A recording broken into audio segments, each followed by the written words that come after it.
Shameless, luminous, untamed truth. SLUT.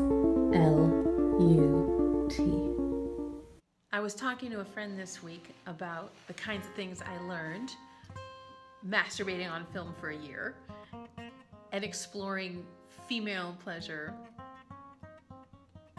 and exploring my sexuality as something that pleases me as opposed to using it to please someone else. And she asked me, what happens if I make my sex life about me? Am I alone? Am I abandoned? I mean, that really reflects the central fear that I believe is pervasive in a lot of our subconscious. It certainly was for me, because if you'd asked me if I was afraid of those things a few years ago, I would have laughed in your face and thought, no.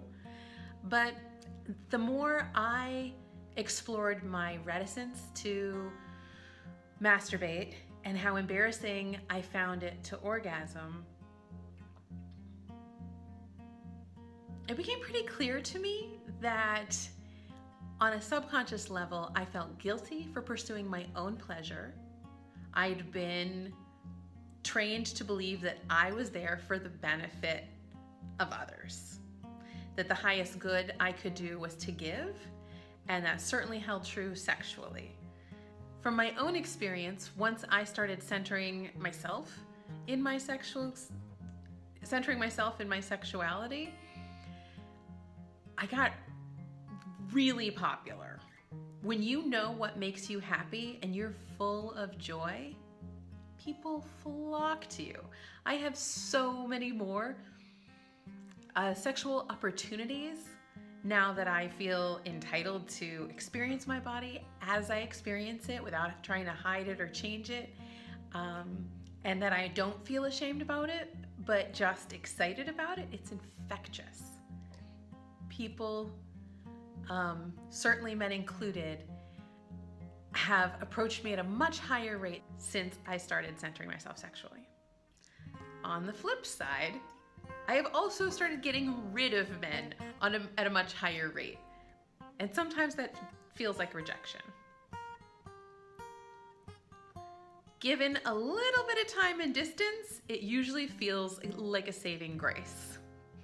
I had somebody recently telling me they would do anything to be with me, and I was pretty surprised that within a week of just texting and not having gone on even a real date, they were calling me darling, and I was like, it seems a little premature, maybe we'll grow into those kind of names.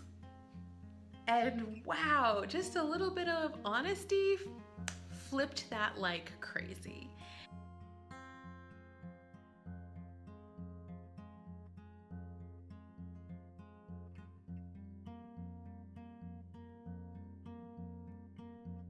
And I think we're really unaware of how dishonest we are in our relationships with romantic partners because we don't want to lose them.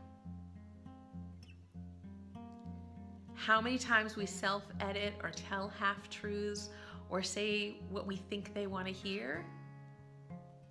For myself anyways, it was a pretty scary lot. I was really unable to be honest with myself or others because I had so much unconscious fear ruling my life. And it wasn't on purpose, it wasn't to be malicious, but I now understand that to be manipulative and controlling.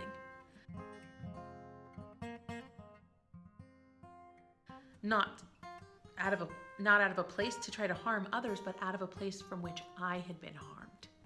Places where I'd been abandoned and abused and neglected as a very young child, and potentially from generations past. We have a lot of inherited trauma in this society.